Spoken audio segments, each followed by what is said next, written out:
Selamat pagi Bapak Ibu yang dikasih dalam Tuhan. Berjumpa lagi dalam program Amin pagi hari ini.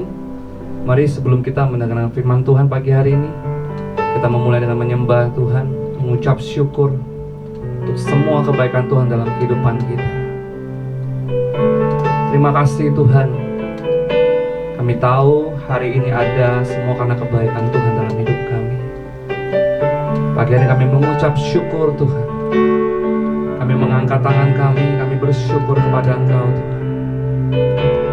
Terima kasih Tuhan. Terima kasih Tuhan. Thank you Lord, thank you Jesus. I love you Lord, for your mercy never fails me. All my days I've been held in your hand. From the moment that I wake up until I lay my head, I will sing of the goodness of God. Thank you Jesus, thank you Lord. All my life you have been faithful.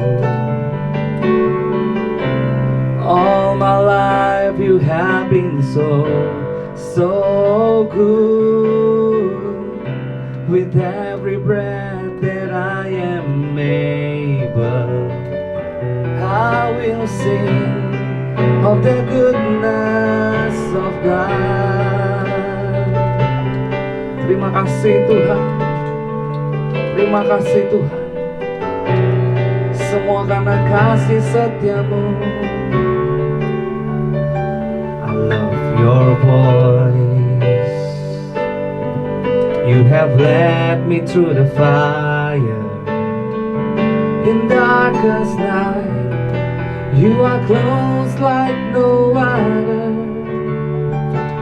Know you as a father, know you as a friend. I have made in the goodness of God. All my life you have been faithful. All my life you have been so good. With every breath that I am able, I will sing in the goodness of God. All my life you have been faithful.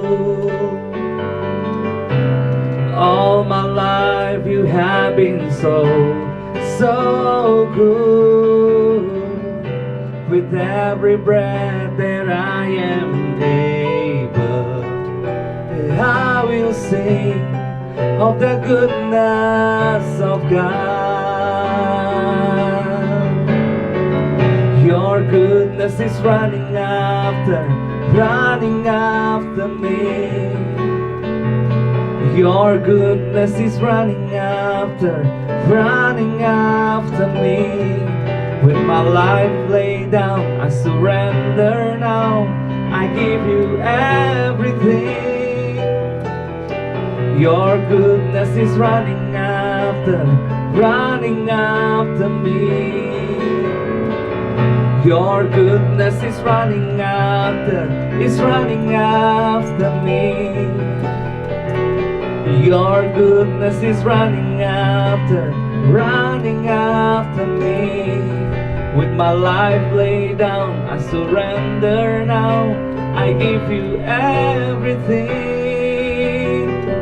Your goodness is running after me.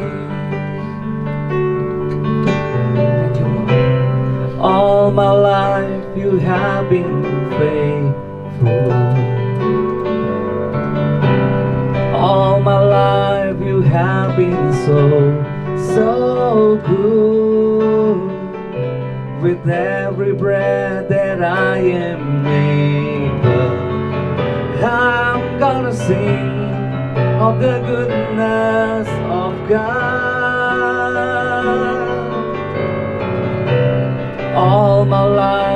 have been faithful. All my life you have been so good. With every breath that I am able, I'm gonna sing of the goodness of God. I'm gonna sing of the goodness of God. I'm gonna sing of the goodness of God. Kami bersyukur Tuhan. Terima kasih untuk kebaikan-Mu terus mengalir dalam hidup kami.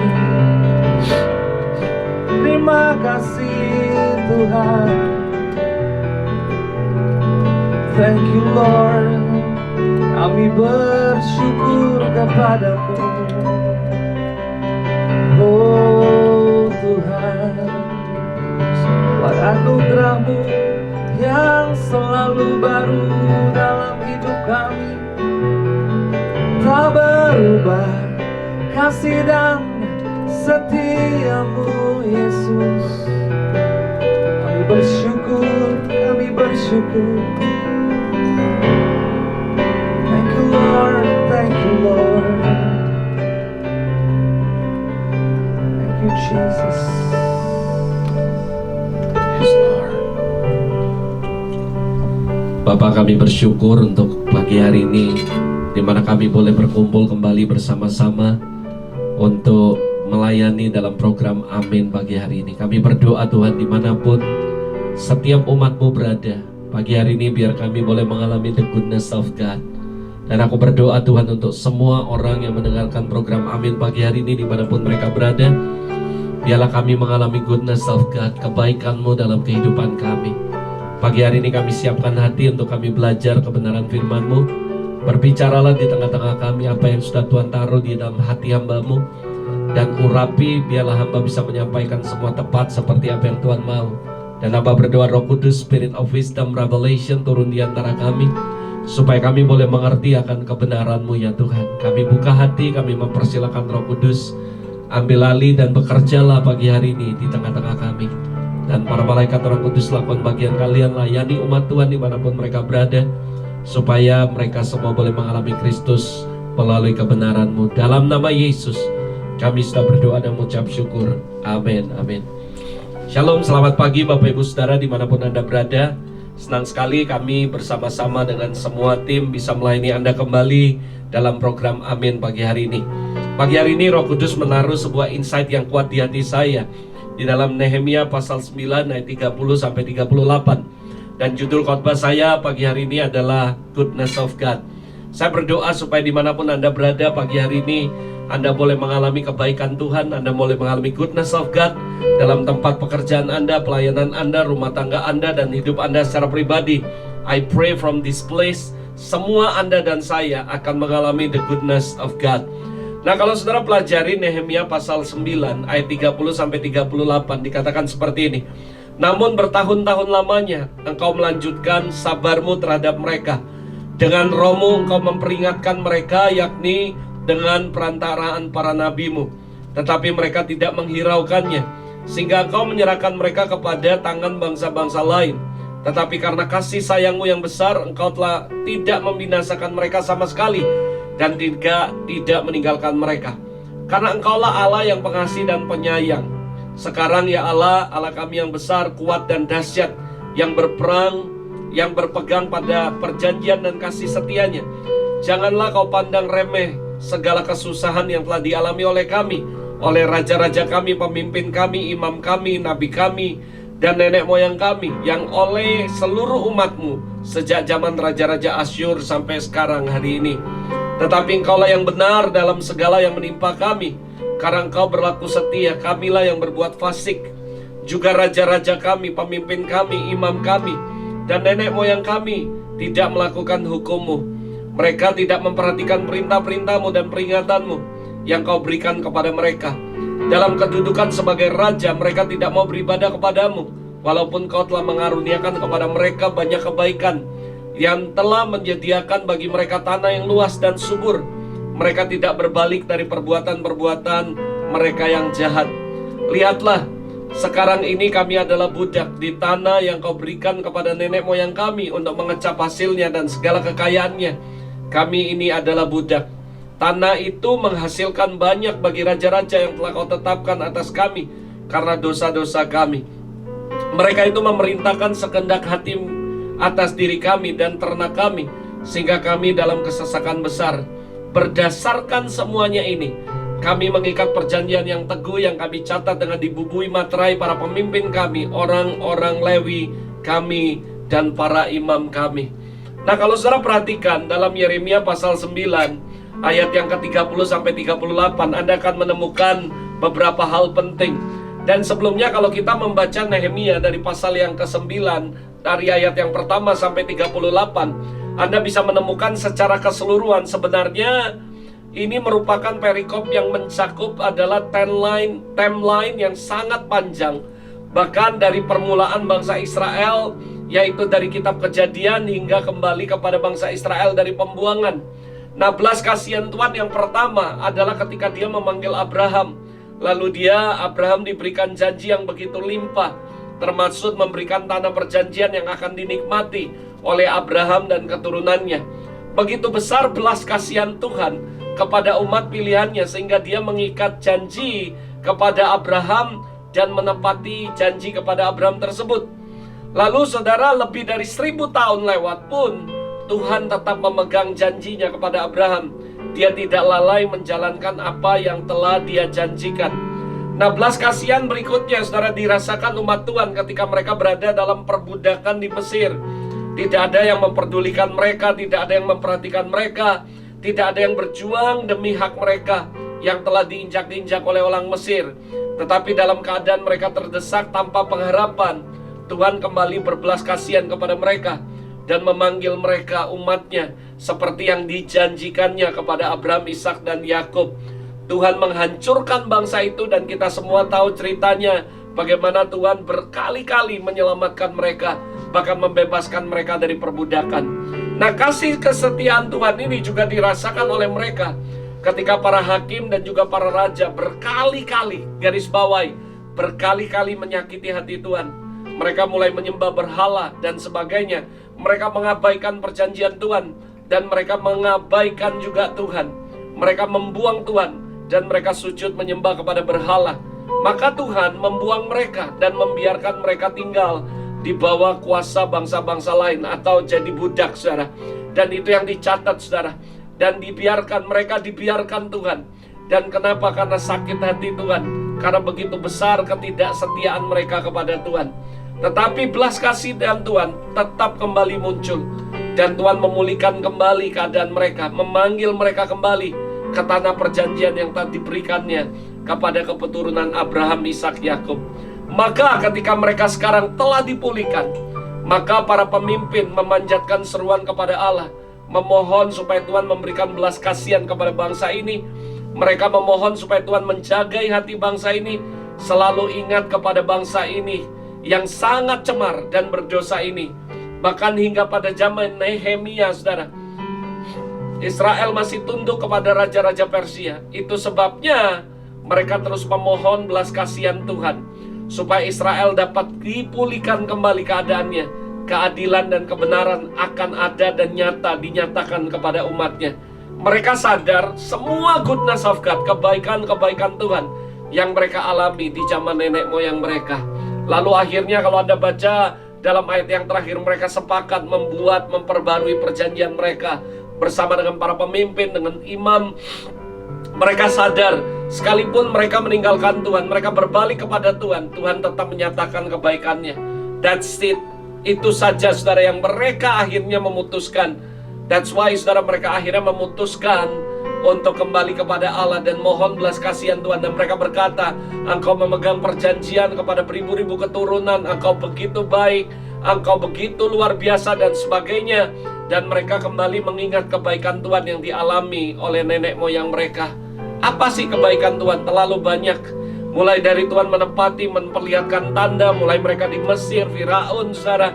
Mereka 40 tahun maksud saya ada di padang gurun. Tuhan memberikan mana, Tuhan memberikan daging, Tuhan mengirimkan tiang awan, tiang api, dan semuanya, saudara. Itu sebabnya ketika mereka menjadi budak, mereka ada di perbudakan, mereka mulai remember the goodness of God. Mereka mulai ingat kembali. Lalu saudara, ini yang saya mau mengajak Anda untuk kita belajar. Kita nggak cukup cuman, it's not just enough cuman kita remember the goodness of God. Tapi saudara, ada hal yang penting yang saya lihat dari Nehemia. Mulai dari pasal yang 9 ini, saya mempelajari sedikitnya ada 5 hal yang luar biasa yang mereka lakukan. Setelah mereka remember, mereka ngomong bahwa ternyata Tuhan itu luar biasa, kebaikannya nyata dan sebagainya. Akhirnya mereka mengakui semuanya dan mereka memutuskan. Dan ada 5 poin yang penting yang kita bisa pelajari dari apa yang kita baca dalam Nehemia pasal 9 ini. Yang pertama, saudara, apa yang mereka lakukan? Yang pertama, kalau Anda baca Nehemia pasal 9 ayat 1, mereka berpuasa dan berkabung, saudara. Nah, ini penting sekali. Ketika mungkin kita ada dalam sebuah perbudakan, kita alami sebuah titik di mana kita ngalami yang gak enak proses, ngalami penderitaan, ngalami hal yang gak baik, hal yang susah. Remember the goodness of God. But it's not enough just remember the goodness of God. Anda harus ada take action, ada sebuah tindakan yang konkret, nyata yang Anda lakukan. Dan ini juga dilakukan oleh bangsa Israel di zaman Nehemia ketika mereka ada dalam pembuangan. Lalu mereka memutuskan, yang pertama, mereka berpuasa dan berkabung, saudara.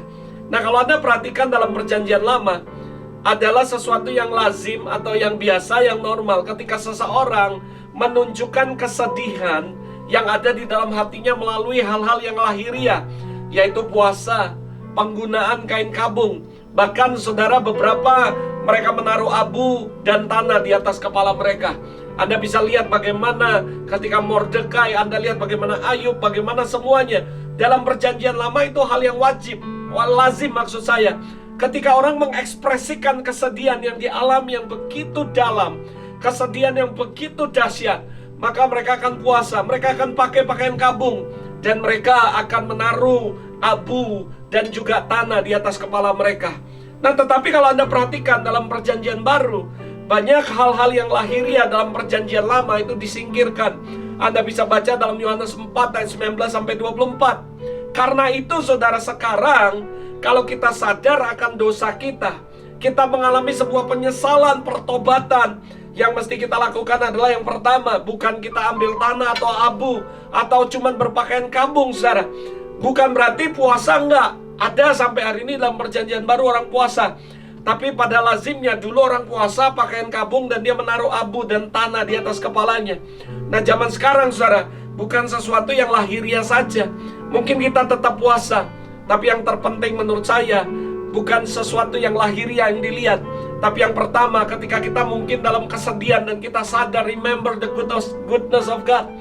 Kita mungkin sudah meninggalkan Tuhan, kita jauh dari Tuhan, lalu kita ingat lagi, oh Tuhan Kau baik. Yang perlu Anda lakukan adalah satu, menyadarinya. Dan yang kedua, saudara, mengakuinya. Dan yang ketiga, saudara, berbalik kepada Tuhan. Jangan cuma mengakui, menyadari, tapi kamu gak pernah balik sama Tuhan.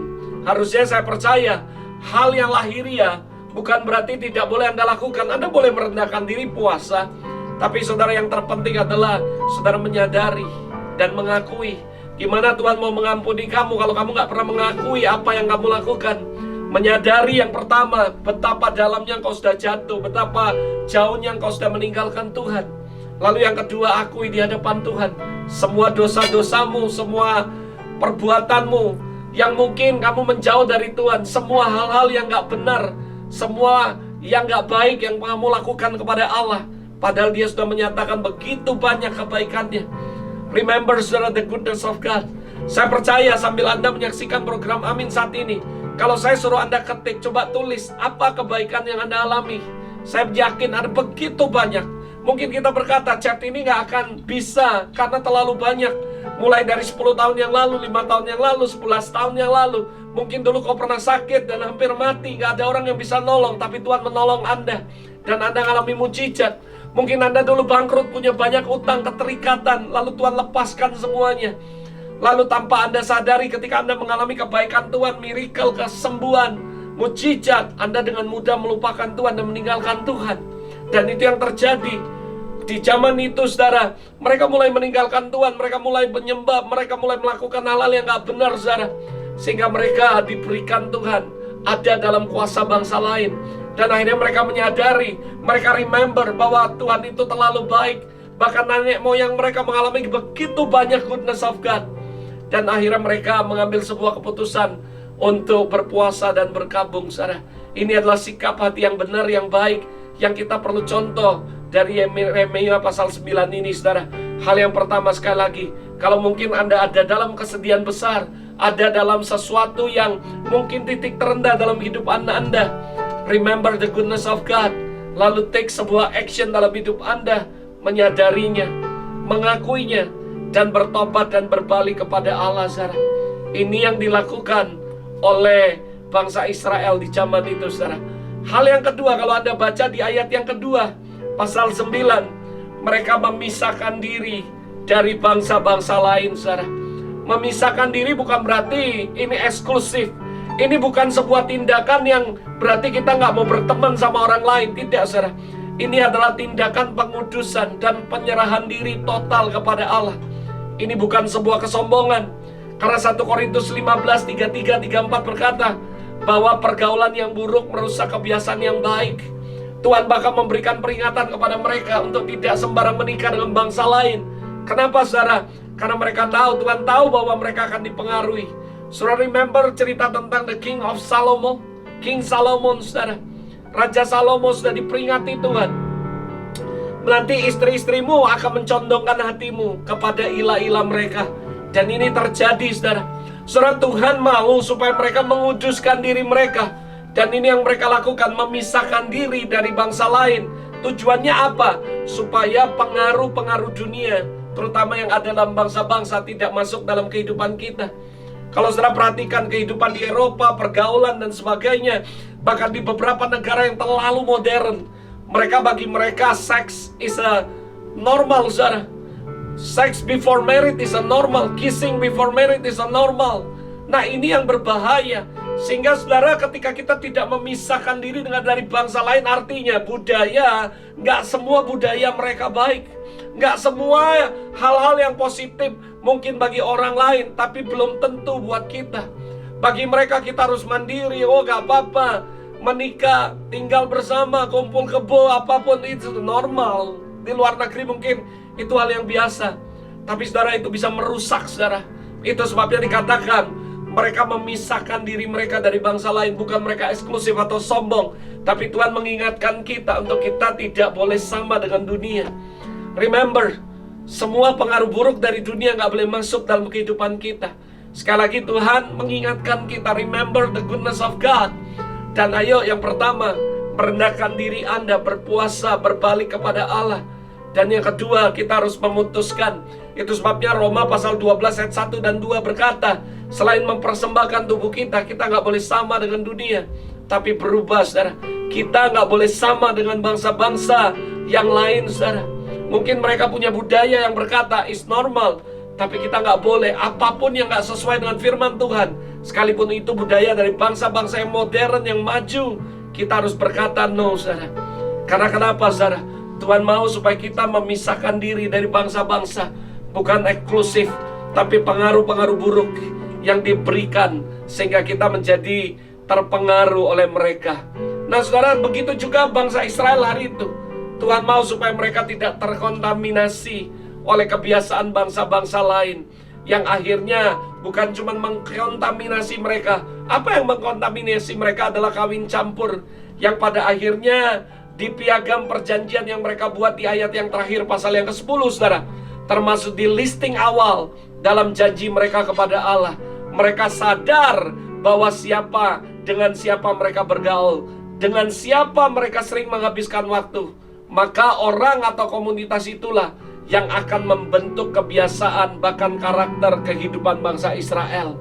Akhirnya mereka memilih untuk menguduskan diri, memisahkan diri, seperti yang telah dijanjikan Tuhan dalam Imamat 20 ayat 26, saudara.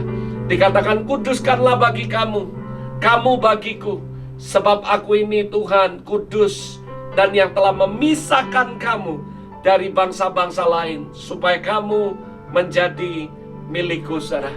Ini hal yang kedua yang kita bisa pelajari ketika saya merenungkan Nehemia pasal yang 9 ayat 30 sampai 36, 38. Dan ketika saya merenungkan dari awal kejadian pasal 9 ayat 1, 2, 3, dan saya menemukan ini yang mereka lakukan, saudara. Lalu yang menarik di ayat yang ketiga Nehemia pasal 9, dikatakan, saudara, mereka selain mereka merendahkan diri, mereka berkabung, mereka berpuasa, lalu mereka memisahkan diri dari bangsa lain. Yang ketiga, mereka mendengarkan firman Tuhan, saudara.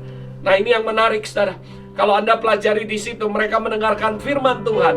Dicatat di pasal yang ketiga, dikatakan saudara, di ayat yang ketiga, maksud saya pasal 9, Anda akan menemukan mereka mendengarkan firman selama 1/4 hari, saudara. Perhatikan, 1/4 hari. 1/4 hari ini menunjukkan bahwa mendengarkan firman yang panjang bukan sesuatu yang aneh bagi mereka. Bagi bangsa Israel, mendengarkan firman Allah yang panjang itu bukan aneh. Tapi masalahnya, hari ini banyak sekali gereja justru membuat khotbah-khotbah yang sangat pendek, saudara. Ibadah yang sangat cepat selesai. Padahal di ayat ini mengatakan mendengarkan firman Tuhan itu penting. Ingat, saya nggak ngomong berarti ibadah harus panjang, bukan, saudara. Tapi maksud saya, kenapa kadang-kadang kita bisa stay dalam bioskop yang begitu panjang dan kita nggak merasa risih, nggak merasa cepat mau pulang. Sementara waktu kita ada dalam gereja, kita mendengarkan firman, kita selalu lihat jam dan kapan pulang, kapan pulang. Tapi ketika kita ada di mall, saudara, kita bisa stay overnight, bahkan 1/4 hari, setengah hari, bahkan seharian. Tapi ketika kita mendengarkan firman Tuhan, kita kepinginnya cepat, saudara. Ini pendeta kok khotbah lama sekali, kapan selesai dan sebagainya. Tapi ketika saya baca ayat yang ketiga, saya kaget. Mereka mendengarkan firman Tuhan 1/4 hari. Setelah itu mereka menyembah Allah, muji Allah 1/4 hari lagi. Artinya mereka menghabiskan setengah hari. Kenapa? Karena mereka benar-benar bertobat, saudara. Seringkali ketika kita berkata kita bertobat, tapi kita nggak mau dengar firman. Nah, ini nggak make sense, saudara. Remember, saudara, firman Tuhan itu penting. Ingat, saudara, iman timbul dari pendengaran, dan pendengaran akan firman Allah. Gimana caranya supaya imanmu bertumbuh? Ya harus dikasih makan. Dan iman timbul cuma satu, dari pendengaran firman Allah. Gimana imanmu bisa bertumbuh kalau kamu nggak suka firman Allah? Gimana iman kita bisa bertumbuh kalau kita nggak pernah dengar firman Allah? Atau kalau dengar firman Allah maunya yang pendek, mau yang cepat. Sementara Anda perlu imanmu terus bertumbuh. Ingat, hari-hari ke depan banyak tantangan, banyak cobaan, banyak challenging yang harus Anda hadapi. Anda nggak akan kuat kalau imanmu nggak kuat. Imanmu nggak kuat kalau kamu nggak mendengarkan firman. Karena iman timbul dari pendengaran, pendengaran akan firman Tuhan. Belajar dari story of Ezra. Ezra pasal 7, kalau Anda pelajari semuanya, bagaimana tangan kemurahan Allah ada di atas kepala Ezra, sehingga keberhasilan menyertai dia. Apapun yang dia kerjakan berhasil. Kalau saudara tahu apa rahasianya? Karena Ezra mempunyai tekad. Tekadnya Ezra adalah meneliti firman, melakukan firman, dan mengajarkan kepada bangsa Israel. Jadi kalau Anda perhatikan balik-balik semuanya firman. Dan Anda pelajari Salomo. Apa yang dikatakan Salomo? Dia sudah punya semuanya. Dia punya harta, tata, dan wanita. Dia mencari semuanya. Dia dapat semuanya. But the end of the day dia menulis dalam pengkhotbah di pasal terakhir, semuanya sia-sia. Dan dia cuma pesan satu akhirnya. Takutlah akan Tuhan dan berpeganglah pada perintahnya, yaitu firman Allah. So firman Tuhan penting. Saudara pelajari tentang the story of Yosua. Tuhan ngomong sama dia, jangan lupa perkatakan firman Allah siang malam direnungkan. Supaya apa? Supaya kau bertindak hati-hati. Kalau kita dengar firman, sering dengar firman Allah, saya percaya kita akan hati-hati dalam bertindak. Kita nggak akan nyimpang ke kanan kiri. Dan Alkitab mengatakan saudara dalam Yosua, perjalananmu akan berhasil dan kau akan beruntung, saudara. Bayangkan, bukan cuma membuat kita berjaga-jaga, kita nggak jatuh, kita nggak nyimpang, tapi membuat kita berhasil dan beruntung. Bukankah itu yang dicari oleh semua orang? Hoki. Saudara tahu ketika Anda mendengarkan firman, Anda melakukan firman, perjalananmu akan berhasil dan kau akan beruntung. So firman Tuhan penting. Saya ketika baca ini saya merenung, saudara, dan saya berkata, wow, mereka mendengarkan firman Allah 1/4 hari, bukan jam, saudara. Tapi di situ dicatat hari. Lalu mereka menyembah Tuhan 1/4 hari lagi. Artinya the whole day mereka mendengarkan firman dan menyembah Tuhan. My question, saudara, dalam satu hari berapa lama kita mendengarkan firman? Think about it. Berapa lama Anda baca Alkitab? Berapa lama Anda dengar khotbah? Berapa lama Anda dengarkan firman? In the one day, saudara.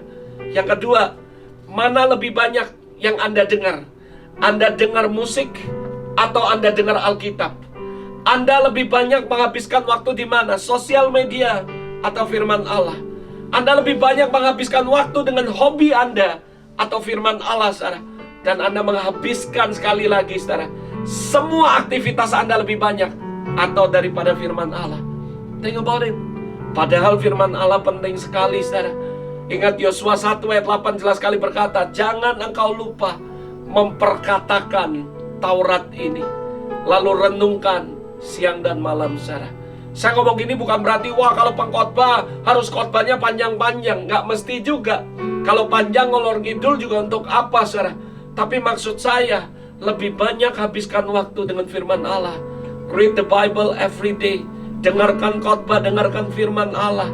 Of course, tentu firman Allah bukan cuma tertulis, tapi yang nggak tertulis. Orang bilang, saya nggak baca Alkitab banyak, saya nggak dengar khotbah banyak, saya langsung berdoa dengarkan Tuhan. Dan itulah firman Tuhan. Yes, I'm agree with that.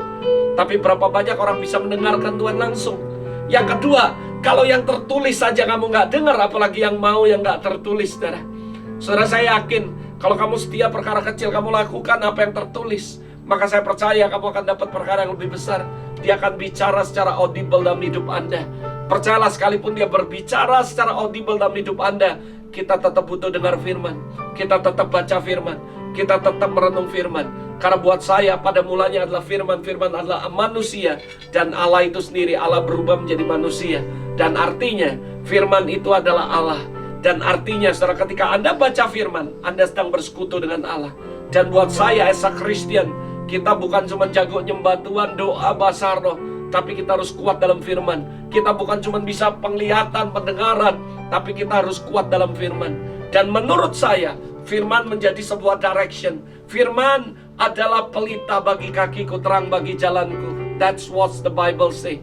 Dan saya yakin firman Allah lah yang membuat kita bertindak hati-hati. Kita nggak nyimpang ke kanan dan ke kiri, karena kita berpegang pada firman. Itu sebabnya saya berdoa supaya Anda jadi orang Kristen yang dewasa, yang punya firman yang kuat, saudara.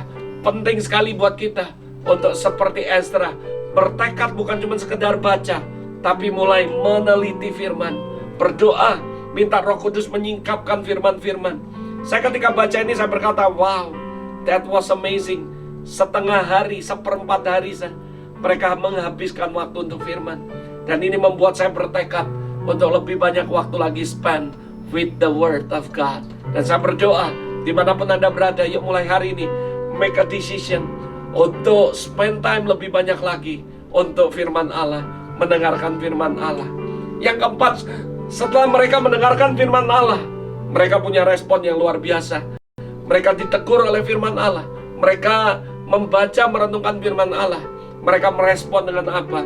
Mengakui dosa mereka dan nenek moyang mereka. Nah, ini adalah sesuatu yang baik. Nehemia pasal 9 ayat 26 dan ayat 36. Pengakuan dosa adalah sesuatu yang penting, saudara. Dan kenapa? Karena tanpa pengakuan tidak akan diampuni. Sekalipun Tuhan Maha tahu, tapi Tuhan mau tapi kita dengan rendah hati menyatakan itu, mengakui segala kesalahan, agar apa? Tidak ada tuntutan dari setan. Amsal 28 ayat 13 berkata, siapa yang menyembunyikan pelanggarannya tidak akan beruntung, tetapi siapa mengakuinya dan meninggalkannya akan disayangi. Saya percaya ketika Anda mengakuinya di hadapan Allah dan Anda berkomitmen untuk meninggalkan semua dosa dan pelanggaranmu, kamu akan disayang sama Tuhan. Tapi sebaliknya Amsal berkata, kalau kita menyembunyikan pelanggaran kita, maka kita tidak akan beruntung dalam kehidupan kita. 1 Yohanes 1 ayat 9 berkata, jika kita mengaku dosa kita, maka Ia setia dan adil, sehingga Ia akan mengampuni segala dosa kita dan menyucikan kita dari segala kejahatan. Jadi pengakuan dosa merupakan respon kita setelah kita mendengarkan firman Tuhan. Setelah kita pengakuan, langkah selanjutnya adalah berbalik dari dosa kita dan mendekatkan diri kepada Allah. Saudara, ketika kita mendengar firman Tuhan ada dua respon. Yang pertama, kita akan menerima dan kita akan sadar, kita akan bertobat, kita akan akui. Yang kedua, mungkin Anda berkata, oh firman ini bukan buat aku, ini buat orang lain. Malah kamu jadi bebal, saudara. Pada Roh Kudus, saya yakin sekali firman Allah adalah pedang bermata dua buat kita dan buat siapapun. Termasuk saya sebagai pengkhotbah. Seringkali sebelum saya khotbah, Tuhan suruh saya bertobat dulu. Dan Tuhan bicara banyak hal. Ketika saya mengkhotbahkan ini, saya cuma mau pastikan satu, Tuhan, aku sudah lakukan apa yang saya khotbahkan. Saudara, saya juga merenung, saudara, berapa lama Robert kamu spend time dengan firman Allah tiap hari. Dan yang kedua, ketika Roh Kudus bicara, firman-Nya bicara, apakah Anda bisa berkata, ini buat aku, ini buat aku mau bertobat, aku mau berubah. Atau Anda berkata, ini firman buat dia, aku gak seperti ini, dan sebagainya. Dan itulah kesombongan, saudara. Justru sikap hati yang baik, setiap kali dengar firman, kita berkata, Tuhan, firman ini buat aku. Walaupun mungkin itu keras, saudara, jadikan itu reminder buat kita. Tetap firman buat kita. Tetap saya percaya firman yang keluar dari mulut Allah tidak akan pernah kembali sia-sia. Setiap firman yang kita baca, sekalipun mungkin Anda berkata, aku gak melakukan ini, tapi ini teguran. Saudara, gak usah merasa bahwa Anda lebih layak dari siapapun, tapi jadikan ini sebagai reminder supaya kita gak seperti itu di hari-hari kemudian. Seringkali itu yang saya lakukan, sikap hati saya. Ketika saya baca firman, saya dengar firman, saya berkata, Tuhan, semua firman yang saya baca pasti buat saya dulu sebelum saya bagikan. Kalaupun saya nggak melakukannya, tapi itu jadi reminder, obat supaya jangan kamu seperti itu dan sebagainya. Selalu buat saya bisa belajar banyak hal. Yang saya yakini, yang saya percaya, bahwa setiap firman yang saya baca, yang saya mau khotbahkan, selalu yang pertama buat saya dulu, saudara. Dan sekali lagi, saudara, sekali lagi saya katakan, saudara, yuk sama-sama kita akui semuanya, saudara. Kita mengakui dosa kita, mengakui semua pelanggaran kita, karena itu adalah respon yang terbaik setelah kita mendengarkan firman Tuhan. Mereka mengakui, saudara, mereka ada dalam kesusahan, baru mereka berbalik kepada Tuhan. Seperti di ayat 38, kita melihat bahwa mereka mengakui. Yang pertama mereka bilang, Tuhanlah yang benar dari segala hal yang menimpa kami. Kamu yang benar, kami yang fasik. Saudara, jangan sampai ketika Anda mengalami kesusahan, ketika Anda mengalami proses, ketika Anda ada dalam perbudakan, baru Anda mengakui. Saya berharap sebelum Anda ada di titik itu, Anda akui. Seperti apa yang saya pelajari, saya akui dan jadikan itu sebagai reminder supaya kita tidak jatuh di sana kemudian hari. Jangan seperti bangsa Israel, sudah mereka susah di ayat 33, baru mereka berkata, Tuhan, Engkaulah yang benar, kami yang fasik. Engkau yang benar, kami yang salah. Karena Engkau yang setia, kami yang berbuat fasik, katanya. Jangan sampai ketika dalam kesusahan, ada dalam pembuangan seperti bangsa Israel, baru kita akui, kamu yang benar, aku yang salah, Tuhan. Saya berharap, sekalipun mungkin ketika Tuhan khotbah, tidak setia, kalian berpaling dari aku, tapi Anda merasa aku gak berpaling, aku setia. Tetap firman itu buat kamu. Karena manusia bisa berubah. Mungkin saat ini kita setia, gak tahu 5 tahun, 10 tahun lagi. Jadikan itu sebagai reminder bahwa hari ini Roh Kudus bicara, supaya nanti kalau Tuhan angkat kita lebih lagi, kita tidak berubah setia. Ada amin, saudara. Itu cara saya belajar untuk merespon firman. Setiap firman yang saya baca, sebelum saya khotbahkan, saya berkata, firman ini buat saya. Saya akui, Tuhan, saya masih bisa berubah. Saya masih bisa berubah jadi sombong. Saya bisa berubah setia sama Tuhan. Dan saya berkata, Tuhan, ampuni dan kasih aku kekuatan, supaya kemudian hari ketika Tuhan bawa aku lebih tinggi lagi, aku nggak berubah setia sama Tuhan. Simple kan? Kenapa kita mesti menghakimi? Ini bukan buat saya, firman buat orang itu. Saudara dengar, kamu nggak lebih baik dari orang itu. Saya berharap respon kita setiap kali dengar firman, kita tahu itu buat kita. Karena Roh Kudus pasti akan bicara melalui banyak sisi. Yang terakhir, lalu saya akan tutup, saudara. Apa yang bangsa Israel lakukan? Apa yang mereka lakukan? Dalam Nehemia pasal yang ketiga, pasal 9 ayat 38, mereka mengikat perjanjian yang baru dengan Tuhan. Berdasarkan semuanya ini, kami mengikat perjanjian yang teguh, yang kami catat dengan di buku materai, para pemimpin kami, orang Lewi kami, dan para imam kami. Nah, ini adalah sesuatu yang baik. Ini adalah poin yang penting. Karena setelah semua yang mereka lakukan, mulai dari merendahkan diri, berkabung, memisahkan diri dari bangsa lain. Lalu saudara, mereka bukan cuma memisahkan diri saja. Lalu mereka mulai, saudara, mendengarkan firman Allah. Lalu mulai saudara, mereka mengakui dosa mereka. Dan yang terpenting saudara, ini adalah poin yang menurut saya yang penting. Mereka membuat sebuah piagam perjanjian yang mencatat, membubuhkan materai dengan beberapa, bukan cuma beberapa orang, tapi sebagai wakil ada orang imam, ada yang pemimpin mereka dan sebagainya. Dan saudara, apa yang terjadi? Secara umum mereka berjanji untuk taat kepada seluruh firman Allah. Anda bisa baca dalam Nehemia pasal yang ke-10 ayat yang ke-29b. Tapi secara spesifik saudara, secara spesifik, dengar baik-baik, di dalam perjanjian itu mereka menolak untuk kawin campur.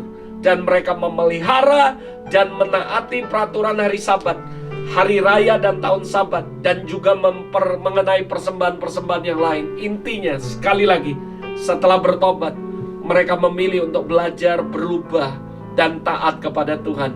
Dan ini yang harus Anda dan saya pelajari, Anda dan saya lakukan. Karena pertobatan, dengar baik-baik, garis bawahi kata saya, pertobatan tanpa perubahan adalah hal yang menurut saya sia-sia saudara. Maka dari itu, karena ketika kita sudah ingat the goodness of God dalam hidup kita, lalu kita harus berkomitmen untuk bertobat dan berubah saudara. Ada banyak orang cuma ngomong goodness of God, nyanyi lagu goodness of God, semua bisa, tanpa mereka merespon bahwa ketika Anda ingat goodness of God, bagaimana dengan kehidupan Anda? Apakah dengan mengingat kebaikan Tuhan, goodness of God yang terlalu banyak dalam hidup Anda tetap hidup taat dan berpegang pada firman Allah? Atau Anda berkata, iya sih Tuhan, hari ini aku diingetin tentang goodness of God, sehingga menyadarkan aku bahwa aku harus hidup takut akan Tuhan dan berpegang pada perintah-Mu ya Tuhan. Yuk kita berdoa sama-sama. Bapa Surgawi, terima kasih. Kami mengucap syukur untuk hari ini ya Tuhan. Terima kasih untuk semua kebaikan-Mu. Thank you for your goodness, Lord. Terima kasih Tuhan. Terima kasih Bapa. Terima kasih Tuhan Yesus. Engkau sungguh baik. Engkau sangat baik Tuhan. Hari ini hamba berdoa Tuhan untuk setiap kami. Kami belajar dari Nehemia pasal yang ke-9. Bagaimana mereka merendahkan diri, berkabung. Tanda mereka merendahkan diri, bertobat, mencari Engkau. Hari ini Tuhan, kami bukan cuma orang-orang yang mengalami goodness of God. Dari zaman waktu kami lahir pun, kalau kami ada itu karena kebaikan Tuhan. Harusnya kami sadar, dengan begitu banyak kebaikan Tuhan, kami harus mendekatkan diri ke Tuhan, bukan malah menjauhi Tuhan. Tuhan, kalau ada di antara kami hari ini, kami percaya firman ini buat kami. Kami harus melakukan hal yang kami pelajari hari ini. Kami berbalik, kami mengakui dosa kami memisahkan diri dari pergaulan yang buruk, dari bangsa lain, daripada tabiat-tabiat jelek dari bangsa-bangsa. Tuhan, kami juga berdoa, kami mau mengakui, kami mau mendengar firman Allah. Tuhan, kami mau memberikan waktu lebih banyak lagi untuk merenung firman Allah, mendengarkan firman Allah. Dan kami juga berdoa, kami mau akui semuanya. Dan di atas segala-galanya Tuhan, ketika kami remember the goodness of God, biar hari ini kami mengikat sebuah perjanjian baru dengan Kau, bahwa kami mau hidup takut akan Tuhan. Kami mau sungguh-sungguh berpegang pada perintah-Mu ya Bapa. Hari ini Tuhan, aku berdoa untuk setiap kami dimanapun kami berada, biar kami memperbarui perjanjian kami dengan Kau pagi hari ini. Di dalam nama Yesus, mari Roh Kudus, bless your people. Biarlah hari ini aku berdoa, the goodness of God, kebaikan-Mu akan terus ada dan nyata dalam hidup kami. Bless your people God. We speak life, blessing, breakthrough and restoration to all your people. In Jesus' name, be blessed, be blessed, be blessed. Amin, amin. God bless you. Saya berdoa ketika hari ini Anda dengar firman ini, yuk kita buat komitmen untuk kita memperbarui perjanjian kita. Dan salah satunya, memperbanyak untuk mendengarkan firman dan terus berpegang pada perintahnya. God bless you. Have a great day with Jesus this morning. Dan sampai ketemu dalam Jumat berikutnya dalam program Amin. God bless you.